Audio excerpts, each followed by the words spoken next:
स्वागत है मेरे मैथ से दोस्ती चैनल में। गुड मॉर्निंग बच्चों। आज हम गणित में कक्षा 6 में अध्याय 3 संख्याओं के साथ खेलना मतलब प्लेइंग विद नंबर्स प्रश्नावली 3 बिंदु प्रयोग करेंगे।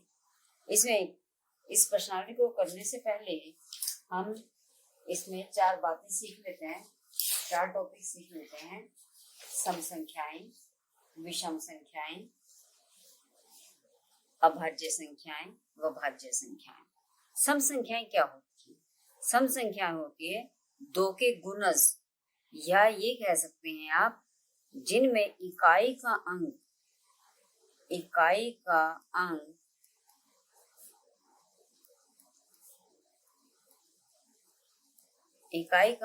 क्या है? 2, 4, 6, 8 या 0 हो, और जिनमें इकाई का अंक ये नहीं होता वो सब विषम संख्याएं हैं। तो विषम संख्याएं कौन सी होगी? इनको छोड़ करके विषम संख्याएं कौन सी होगी? विषम संख्याएं इनको छोड़ करके 1, 3, 5 जिनके इकाई का अंक 1, 3, 5, 7, 9 बने तो वो सब संख्याएं विषम संख्याएं कहलाएंगी। नेक्स्ट है, ये सम संख्याएं होगी, ये विषम संख्याएं होगी। नेक्स्ट है अभाज्य संख्याएं। अभाज्य संख्याएं कौन सी हैं?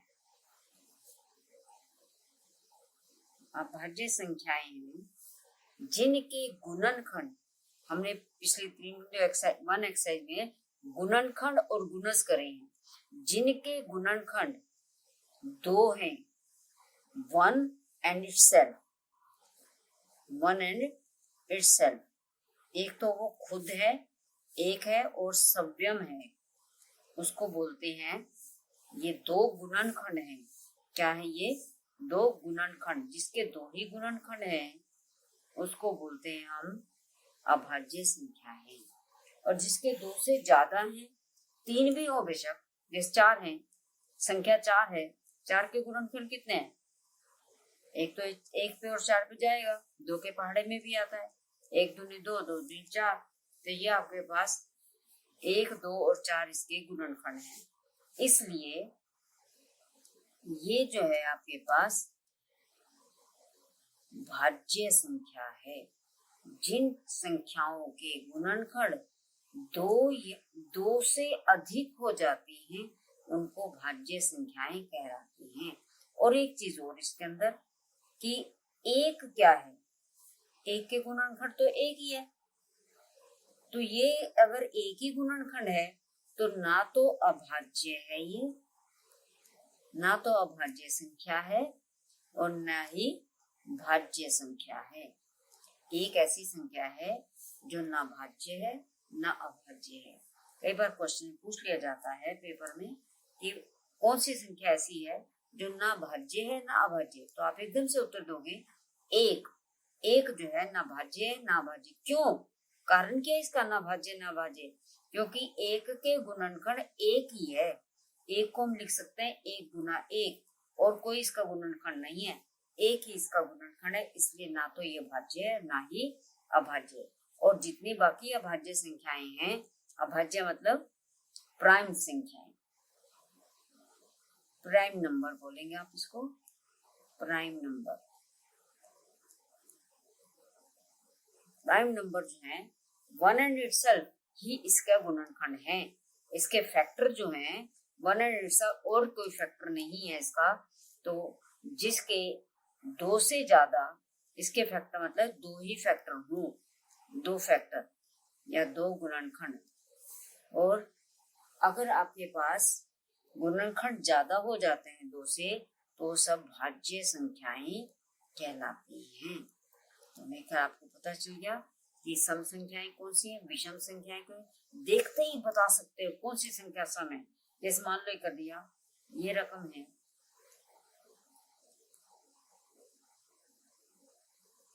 ये कैसी संख्या है? सम संख्या है, विषम। तो हमारे पास 2 तरीके हैं, एक तो सम संख्या के कि जिसमें इकाई का 2, 4, 6, 8, 0 एकदम से बता सकते हैं। दूसरा है कि 2 के गुणज सारे सारे 2 के गुणज जिनको 2 से गुणा करा गया वो संख्याएं जो हैं वो हमारे पास सम संख्या है। तो उससे ज्यादा आसान तरीका यही है कि हम इकाई का अंक देख लें। अब इकाई का अंक क्या है? 8 है, तो ये सम संख्या है। तो अगर आपके पास इकाई का अंक 1, 3, 5, 7, 9 है तो वो विषम संख्याएं हैं। अब आ जाओ, आप एक्सरसाइज करते हैं। एक्सरसाइज 3.2 क्या है इसके अंदर? पहला क्वेश्चन है, बताइए कि क्वेश्चन नंबर 1, बताइए कि इन्हीं 2 संख्याओं का योग सम होता है या विषम होता है यदि वे संख्याएं क्या हों? विषम संख्या हों या सम संख्या। अगर आपके 2 विषम संख्याएं, पहला भाग दिया है 2 संख्याएं विषम हैं तो इनका योग क्या होगा? मान लीजिए 2 विषम संख्याएं हैं, अब हमने कोई भी छोटी संख्या ले ली, मान लो 1 ले ली विषम है, और 3 ले लिए, 2 विषम ही है, 3 ले ली विषम है। इनका जोड़ क्या है? 1 जमा 3 बराबर 4। क्या आया? ये सम संख्या आ गई। तो इसी तरह कोई और बहुत बड़ी संख्या ले लो, 239 जमा 335, इनका जोड़ा, इकाई का अंक देख लो बस, इकाई के अंक से पता चल जाएगा।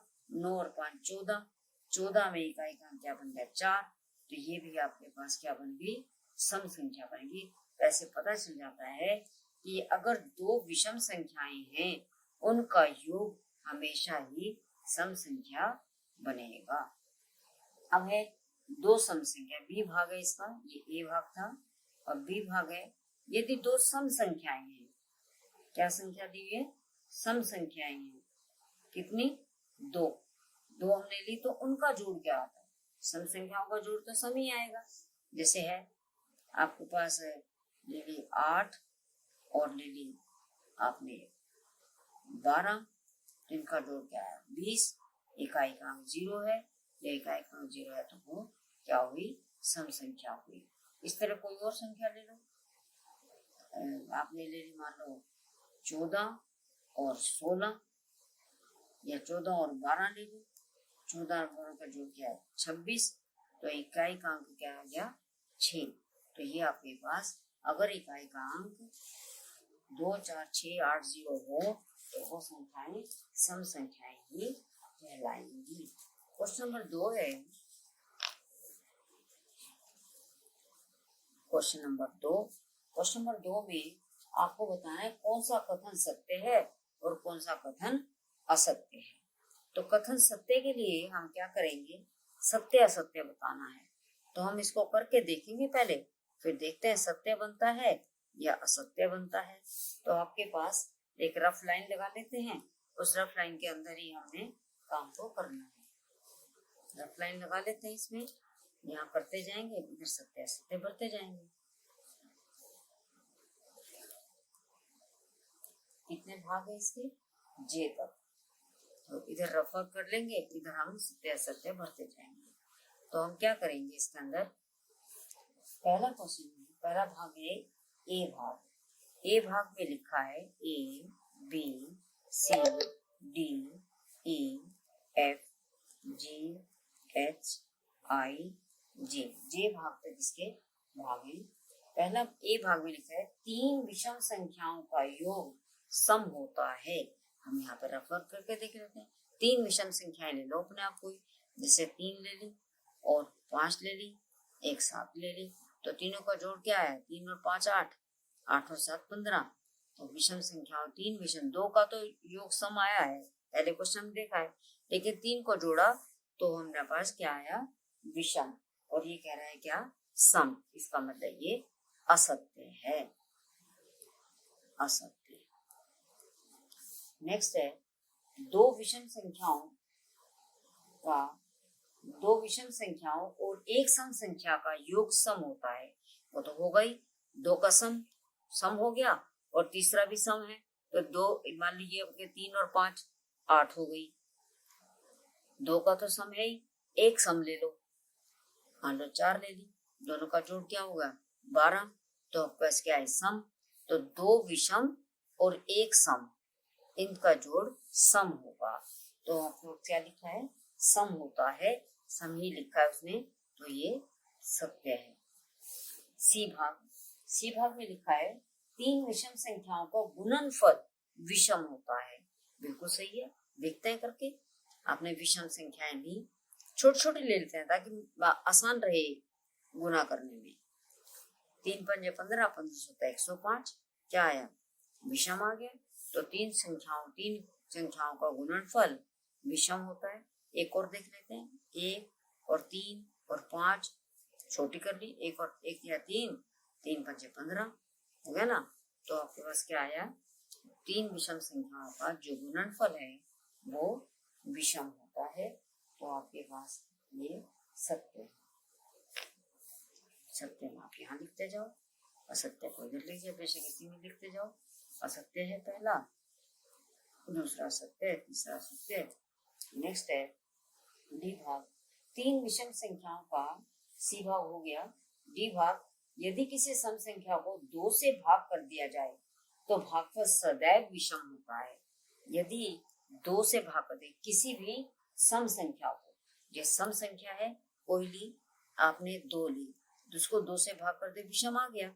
लेकिन अगर 4 को 2 से भाग करें तो आपके पास क्या है? सम आ गया है।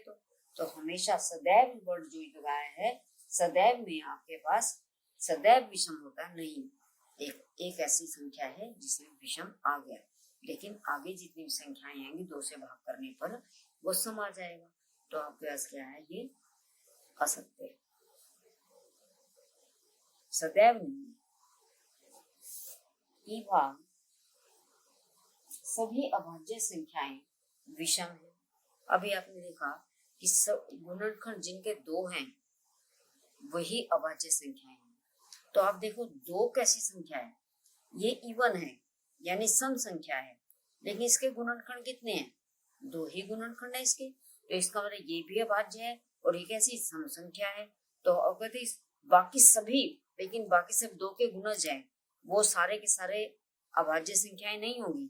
सिर्फ 2 ही ऐसा है, सम संख्या है और अभाज्य है, बाकी सभी विषम संख्याएं हैं जो अभाज्य हैं। तो आपके पास ये नहीं कह सकते हम सारे विषम संख्याएं अभाज्य हैं। एक संख्या भी अगर है तो वो हम इसको सभी विषम संख्याएं, सभी अभाज्य संख्याएं विषम है, ऐसा नहीं कह सकते। इसका मतलब ये असत्य है। नेक्स्ट है, अभाज्य संख्याओं के कोई गुणनखंड नहीं होते। अभी हमने देखा अभाज्य संख्या, इसके 2 तो गुणनखंड है। अभाज्य संख्याओं के हमेशा 2 गुणनखंड होते हैं, वही अभाज्य संख्याएं होते हैं। तो ये भी असत्य है। जी भाग में लिखा है 2 अभाज्य संख्याओं का योग सदैव सम होता है। कहते हैं सदैव सम। 2 अभाज्य संख्या ले लो, 3 और 5 ले ली, हमें इन दोनों का जोड़ क्या आया? 7। इन दोनों का जोड़ क्या आया? 8। तो ये सम आ गया। तो वो कहते हैं सदैव सम होता है 2 अभाज्य संख्याओं का। अभाज्य संख्या अभी देखी थी हमने, 2 भी अभाज्य संख्या है, इसको जोड़े, एक और अभाज्य संख्या को 2 को जोड़े तो क्या आया? 5। यह क्या है? विषम। तो सदैव तो नहीं सम आएगा, विषम भी आएगा और सम भी आएगा। इसका मतलब ये सदैव वर्ड लगा दिया, इसलिए ये असत्य है। एच भाग है, केवल 2 ही एक सम अभाज्य संख्या है। ये हम अभी करें, केवल 2 ही ऐसी संख्या है जो सम है और अभाज्य है, बाकी सब 2 के गुणज बन जाते हैं। बाकी कोई भी आपकी अभाज्य संख्या सम संख्या नहीं है, सिर्फ एक यही है, 2 ही है। तो ये सत्य है। नेक्स्ट है, सभी सम संख्याएं भाज्य संख्याएं हैं। गलत। अभी तो हमने किया है 2 एक ऐसी संख्या है जो अभाज्य है, सभी सम संख्याएं तो नहीं है। इसका मतलब ये भी असत्य है। नेक्स्ट है, 2 सम संख्याओं का गुणनफल सदैव सम होता है। बिल्कुल सही है, देखते हैं। 2 सम संख्याओं का गुणनफल, 2 को 4 से गुना करो, 8, सदैव सम आ गया। और ले लो आप 6 को 4 से गुना करो, 24 आया, ये भी सम आ गया। और कोई लेके देखते हैं, 8 को 2 से गुना करो, ये भी सम आ गया। तो दो सम संख्याओं का जो गुणनफल है वो सम होता है, सिर्फ इकाई का अंक से पता चल जाता है कि ये सत्य है। इस तरह से हमारा क्वेश्चन नंबर 1 और 2 हुआ। और क्वेश्चन नंबर 3 में लिखा है संख्या 13 और 31 अभाज्य संख्याएं हैं। क्वेश्चन नंबर 3 में क्या लिखा है? 13 और 31 कैसी हैं? ये अभाज्य संख्याएं हैं। इन दोनों में दो अंक 1 और 3 है। इसमें 1 और 3 तो प्लस ऐसी 100 तक की संख्याओं में ऐसे अन्य सभी युग्म लिखिए। अब 100 तक की संख्याओं के युग्म लिखने हैं यहाँ पे इस तरह के 13, 31। 13 के बाद कौन सी आपके पहले अभाज्य संख्याएं लिख लेते हैं हम। आप एक अंक की तो लिखनी है, 2 ही अंकों की लिखनी है। सबसे पहले 11 पहले से एक एक 2 ही है आपका पास, तो इसको लिखने की जरूरत नहीं है। 13 के बाद 17 के बाद आपके पास 19 के बाद इनके 2 ही गुणनखंड है। 2 इसके बाद 23 के बाद आपके पास आ जाएगा 29 के बाद आपके पास आ जाता है 31 के बाद 37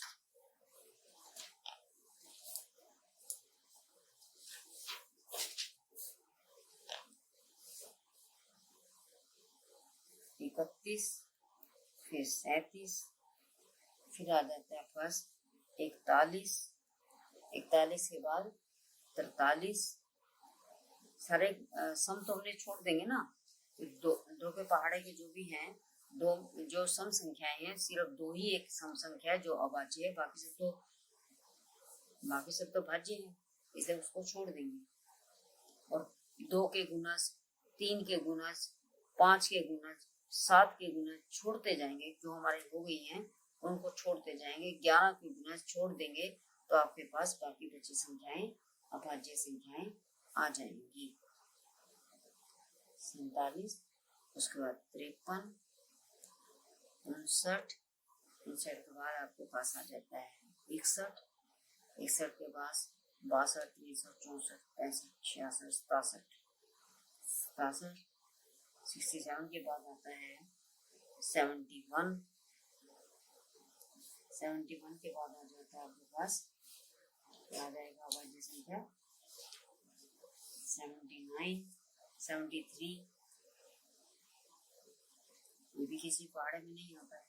79 के बाद है 81 आपका 9 जो 81 होता है 83 और 83 के बाद 89। उसके बाद आपके पास आपका 97 क्योंकि 91 जो है वो 391 होता है। 13 के पहाड़े में आता है, 7 के पहाड़े में भी आता है, तो उसका 97। ये जो है ना 97 आप 90 से लेकर 100 तक के बीच में एक ही संख्या है 97, यानी बाकी सबकी सब में भाज्य संख्या है, ये अभाज्य संख्या है। तो एकदम से बता सकते हैं 90 91 92 93 94 95 96। ये जो है आपको 7 संख्याएं ऐसी हैं इकट्ठी, बाकी कहीं भी 7 संख्याएं इकट्ठी नहीं आई। यहाँ पे 7 संख्याएं ऐसी हैं इकट्ठी जो अभाज्य हैं। तो ये भी एक क्वेश्चन बन जाता है। अब हम जिनमें से ढूंढते हैं 13 और 31 तो हमें दे ही रखा है, तो 17 के साथ देखते हैं 17 और 71 है क्या? 71 है। 17 और 71 बन गया,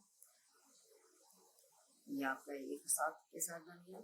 अब 19 का 91 नहीं बनता, 13 के साथ 32 बनेगा, तो ये हमारा पास 2 सम संख्या आ जाएगी। 29 का 92 सम संख्या। अब 37 का क्या बन गया? 73, ये भी आ गई। दूसरा पार्ट ये क्या? 37 और 73। उसके बाद 41 सम बन जाएगा, ये भी सम बन जाएगा, ये भी सम बन जाएगा। ये आपके पास 5 के पहाड़े का बन जाएगा। ये अगर 5 इधर चला 5 के पहाड़े का बन जाएगा, ये भी सम बन जाएगा। अगर आपका एक दहाई का अंक सम है तो उल्टा करेंगे तो इकाई का सम बन जाएगा 79। ये देखिए 79 जो है वो 97 के साथ बन गया। 79 और 97 ये आपके पास 100 तक की संख्याएं हैं जिनमें 2 ही अंक हैं। 7 और 1 है पहले में, दूसरे 3 और 7 है, और तीसरी संख्या में 9 और 7 है। अब आपके पास है क्वेश्चन नंबर 4। क्वेश्चन नंबर 4 में लिखा है, क्वेश्चन 4 में लिखा है 20 से छोटी सभी अभाज्य और भाज्य संख्याएं लिखो। क्वेश्चन नंबर 4 में क्या लिखा है? 20 से छोटी सभी भाज्य।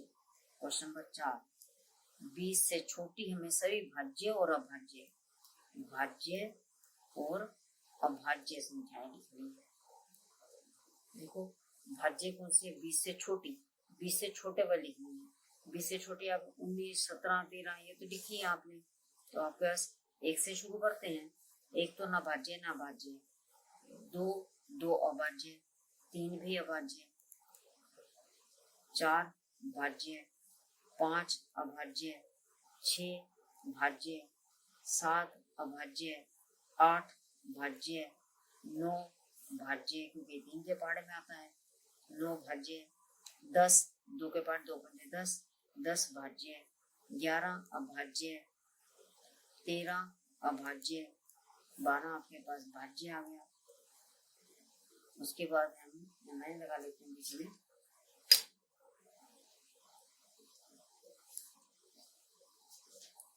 तेरह के बाद आपके पास 14 भाज्य है, 15 भाज्य है, 16 भाज्य है, 17 अभाज्य, 18 भाज्य है, 19 अभाज्य, 20 भाज्य है। लिखना है 20 से छोटी संख्याएं लिखनी है। अब है क्वेश्चन नंबर 5।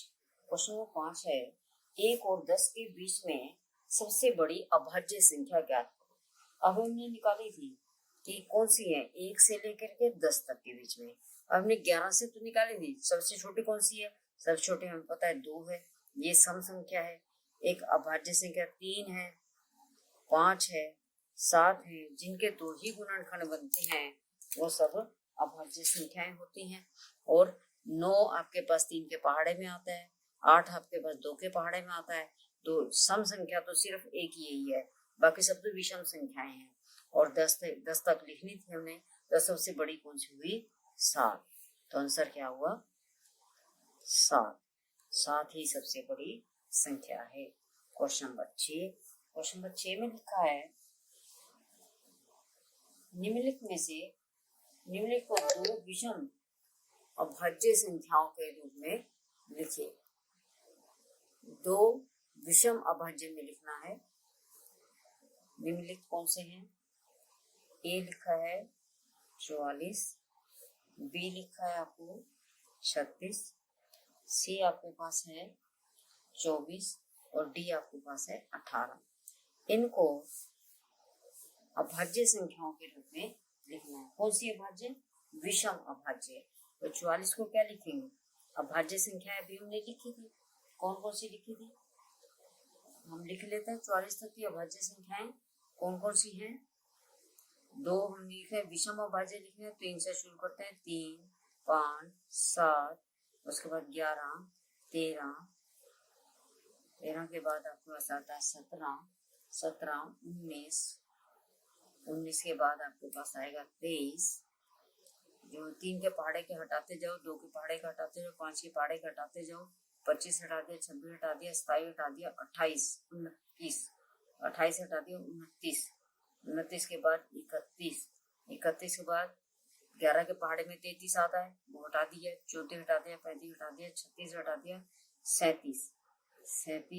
37 के बाद 41 के बाद 43, बस 44 तक क्या ले लो। इनके जोड़ में हमें देखना है कि इनका 44 में इन विषम संख्याओं का जोड़ करना है। 44 से छोटी कौन सी है? 41। तो हम करते हैं 41 जमा कितना? 3।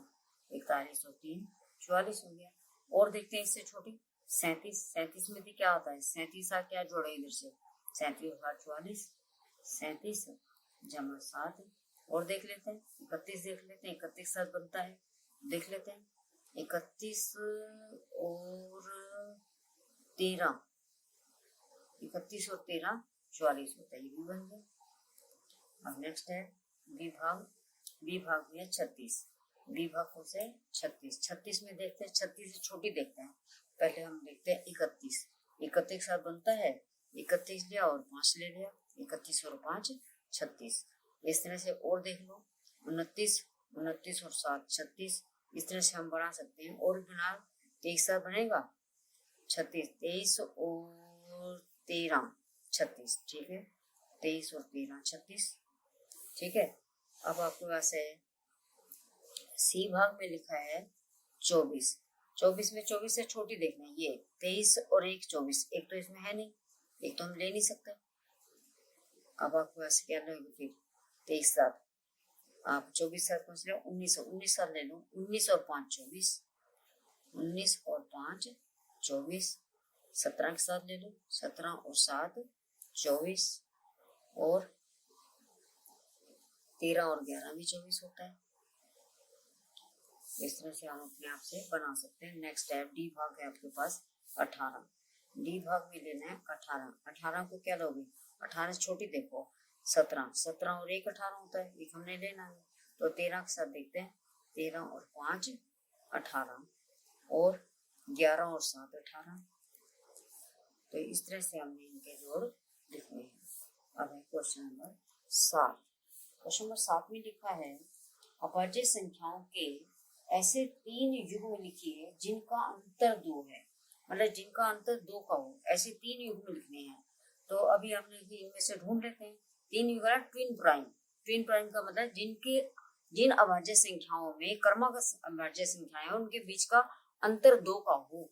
तो आपके पास क्या आएंगी, कौन कौन सी दिख रही है आपको, 3 और 5 दिख रही है, ये ट्विन प्राइम है, अभाज्य युग्म बोलते हैं इनको। 3 5 और 5 7 भी है, और 11 13 है, इन दोनों में अंतर 2 का ही है, और 17 19 है। और आपको कहाँ तक लिखनी है, 3 ही लिखनी है, तो आपके पास 3 युग्म लिखने हैं। आपका 17 19 भी लिख सकते हैं, आपको ऐसे 29 31 भी लिख सकते हैं, तो लेकिन हमको 3 लिखने हैं। ये पहला है, ये दूसरा भाग है, और ये तीसरा, ठीक है। क्वेश्चन नंबर 8 है। क्वेश्चन 8 में लिखा है निम्नलिखित में से कौन सी अभाज्य संख्याएं हैं।